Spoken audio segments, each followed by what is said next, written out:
মেঘরাজ আর আমি এখন বসে পড়েছি শীতের ফল নিয়ে। মানে শীতের স্পেশালি ফল সবাই জানো লেবু। শীতকালে প্রচুর পাওয়া যায় আর রেটটা একটু কম থাকে। তো এখন যে ফল খাওয়া চলছে, দুটো লেবু নিয়েছে, একটা ও আর আমারটা আমি আগে খেয়ে নিয়েছি, অনেকক্ষণ আগে খেয়ে নিয়েছি। ওর তো সবকিছুতে টাইম লাগে, মানে আমরা তার এই ছাল টাল গুলো ফেলি না, এগুলো চিবিয়ে খেয়ে নিই, শুধু বীজগুলো ফেলে দিই তাহলে হয়ে যায়।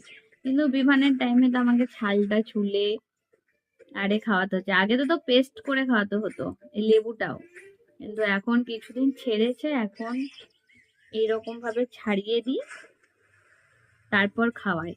কিছুদিন আগে যখন আরেকটু বড় হলো তখন এই শ্বাসটা বের করে একটা কাপড় দিয়ে চিপে চিপে রসটা বের করে নিতাম, তারপর খাওয়াতাম।